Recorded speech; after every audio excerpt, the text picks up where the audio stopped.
welcome to my channel. My name is Psychic Samira, and today we're gonna read about messages from your spirit guides. So if your spirit guides want you to know about something, their messages can come through this reading. We're gonna have a couple of stacks for you to choose from. This is gonna be a pick a card reading, so you can choose stack number 1 or stack number 2. Use your intuition to make this decision. So if you chose stack number 1, this is the message for you, the message from your spirit guides. Your spirit guides want you to know about what? What do your spirit guides want you to know? We have Two of Swords reversed. Upright, this card signifies indecision. So reversed position is the opposite. There's something about which you can have certainty. And the card that comes next is Six of Swords. This is a card of escaping danger. Your guides are there protecting you and guiding you in a way that is protective.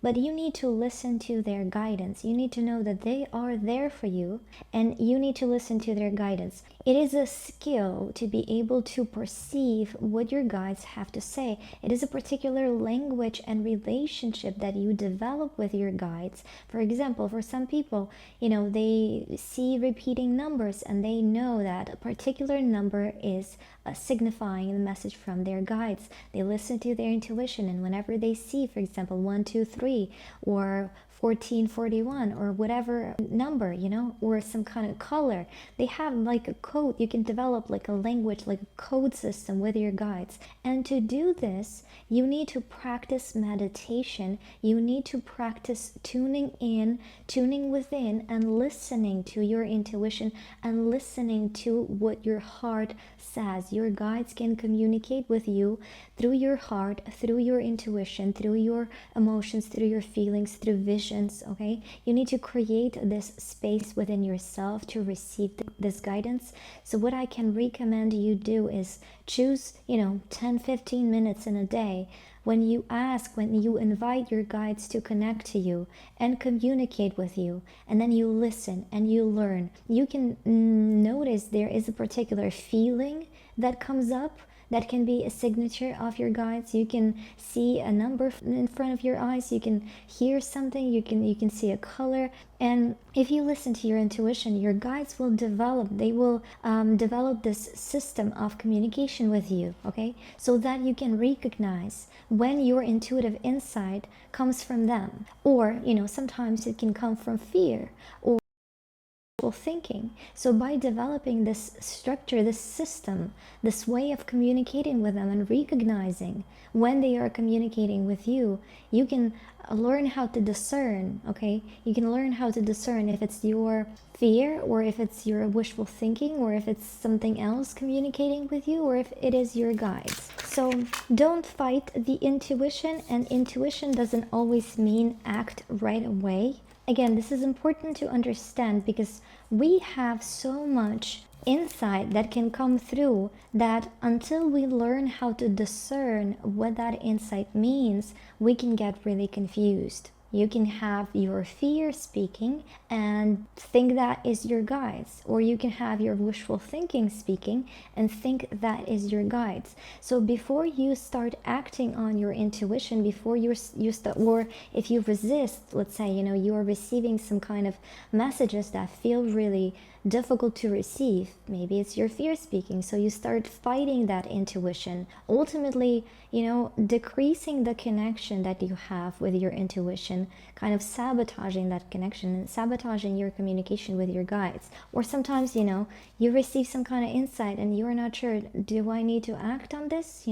Maybe it is some kind of insight that tells you to change your course in a dramatic way. So to avoid these extremes, as you develop your relationship with your guides, you can practice simply observing what comes up for you intuitively. And for example, writing it down. So maybe not necessarily having to take it into consideration right away and act on it, or fight it, until you grow that sense of confidence and understanding and discernment. What you can do is practice simply observing what intuitive information, what intuitive messages come up, writing them down, and then kind of analyzing and looking at your life and looking at how things unfold. And for example, you can get a feeling that you shouldn't go you shouldn't go in a particular direction. You note it, and then as you go into that direction, something happens. So that shows you an example of how you were warned, and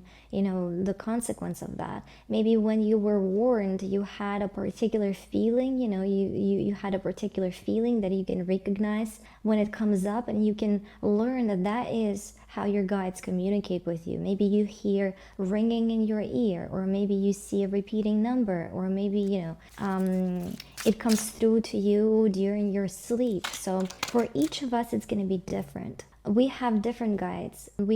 Our guides communicate in different ways. We have more susceptibility to certain ways of perceiving and receiving that information. What is going to be meaningful to you, let's say a song can be meaningful to you, to somebody else it will not be meaningful, and your guides can be using things that are meaningful uniquely to you. So not everybody, other people might not be able to teach you how to communicate with your guides in detail, because it's such a unique relationship, it's such a unique process. So this is the message that I feel once your guides want you to know. It's up to you, and we have this card. I feel like this is a confirmation, align movement. You can choose to develop your relationship with your guides. It's up to you. It's your choice. You don't have to do this. You can not do this, live your life without the support, the awareness of the support that your guides are there to provide for you. Or you can choose to invest in building this relationship, developing this language, this way of communicating with your guides. And if you do, your life will most likely be much easier and much more aligned, because you will have that non-physical support, non-physical assistance. In order to develop your relationship with them, you need to have this practice, regular practice of meditation, because in meditation you can create that internal stillness, that internal space, tune into yourself and listen and hear what is coming through for you. And for a while, you don't have to act on what comes through. You don't have to act on every single intuitive thing until before you learn how to discern. You can just write it down and take note. Okay, I got this intuitive insight, and I heard this ringing in my ears. And later on, I realized that intuitive insight was correct. And the next time I had the same experience with the ringing, and something happened that was correct again. So now you have that understanding that ringing is a signal that your guides are using to make you know, to make you aware the message is coming through from them. It's not your fear speaking. It's not your wishful thinking speaking. It's not anything, anybody else speaking. So this is a skill. This is something that you can develop. This is something that's going to be very beneficial for you in your life. If in your life you've had sometimes maybe an intuitive insight comes through and it wasn't true, and you might be somebody who kind of lost trust, or you don't believe that you have that intuition, or you are not aware that you have your guides, this practice will also help you to kind of reconnect with that process. There's no pressure to act. There's no need to act immediately when you receive that intuitive insight. You can quite literally test and see, okay, by writing things down and looking at how things unfold, and finding confirmation for yourself. You can test and see, and you can reconnect with this, with your support system, with your guides, and with this practice of using your intuition to navigate this world. Okay, I feel like this is the message that you are meant to know. This is what your guides want you to know. This was message number 1. And if you enjoyed it, please like, share, and subscribe if you haven't already. And I would love to hear your thoughts in the comments. Thank you so much for watching. So if you chose pile number 2, this is your message from your spirit guides. This is what your spirit guides want you to know. And I can feel right away this is about love, and also something about a child. I can feel there's something about a child and even a pet. Maybe it speaks about those who are in a way dependent on you. When it comes to choosing a romantic partner, I feel like it is important for you to understand and to take into consideration how that romantic partner will impact those who are dependent on you. Maybe you are already in a relationship, maybe you are in a marriage, let's say, and take a note of how your partner if you have kids, if you have pets, if you have, even yourself, your inner child, take a note how your partner and people in your life in general, what kind of effect they have on those who are dependent on you. It is important to take this into consideration. And most likely, if this is coming up, it will most likely not come up for people who have it all working out very well. It will mostly, if you chose this stack and if it resonates with you, there might be some negative effect that your partner or people in your life, have on those who are dependent on you, your children, your pets, your inner child, So take that into consideration, what kind of effect they have. What kind of effect they have. Meditation, so think about it. Give it a thought. And don't lie to yourself. Be very honest with yourself. And I'm saying this because we got the Queen of Swords. She's very direct, she's very honest. Sometimes we might avoid admitting to some truth because it's an uncomfortable truth. But this is what you are being guided to avoid. You're meant to look directly at the truth and admit the truth. There's something that you need to see, okay? You have the card of help. You might be somebody who is really compassionate, who gives a lot. And maybe, you are enabling somebody in your life. You are keeping somebody in your life who doesn't have a very good effect on you or those around you, because you feel that compassion, because you feel sorry for them, for example.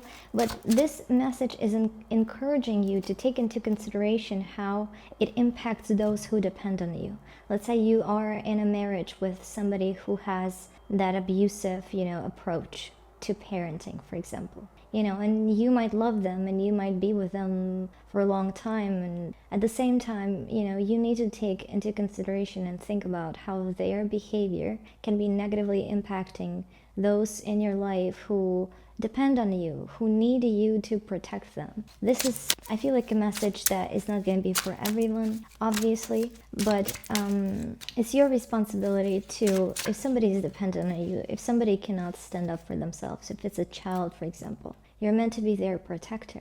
Do not ignore if they're being subjected to negative effects. Even if it's your romantic partner, even let's say it's your parents, somebody else in your life. Take a note about that and think about that. And again, this message is not going to be for everybody. We have the Lovers, true love, okay, true love and true divine union, true divine partner, true divine relationship. There will be no abuse. There will be no abuse. There will be no harming of those who cannot stand up for themselves. Okay? And if it is present there, even let's say you might believe you are their soulmate and they're abusive, but they will change. Okay? Ask yourself if especially if this has been going on for a long time, you bear responsibility for those who depend on you, for those who cannot stand up for themselves, for children, for pets, for, whatever this might imply. Maybe it's your coworkers or employees, or it can be, different things for different people. But ask yourself, am I keeping somebody in my life, am I keeping somebody in my reality who has this abusive effect? Maybe if you don't feel that abusive effect yourself, ask if they have that abusive effect on those who depend on you. And if this person has that effect, you need to really think about it and ask yourself how if that's right, if that's truly something that you think must be. Okay, this is not a message for everybody. We have 10 of Swords. This is a card of ending. We have 2 of Cups, a relationship. So if somebody has that negative abusive effect, your guides are suggesting that you must end that. Okay, I'm not going to tell you what to do. This is what is coming through for you in the reading. It is inviting you to introspect and think about what would be the best option here. If there is abuse, if there is some kind of violation of, especially children or animals or, anybody who cannot stand up for themselves, that is not healthy, that is not good, that is not right, that is not something that your guides want you to participate in. Yeah, we have Devil in reverse. Break the bondage. Break the bondage. If they are abusive, they are not your soulmate. At least they are not ready to be a soulmate. Maybe if it was just you and them, it's up to you to decide to keep somebody in your life if you are alone with them. It's up to you to decide. But if you have somebody that you're responsible for, children, and they cannot stand up for themselves. It's your responsibility to protect them. If they're your soulmate, they must leave, heal, drop the abuse, and then they can be in your life. Until then, So this message, as I said, is not going to be for everybody. If it resonates, please think about this and consider. This is what your guides want you to know. Thank you so much for watching. Please consider liking, sharing, subscribing, commenting if this resonated. I thank you so much for watching. Bye bye.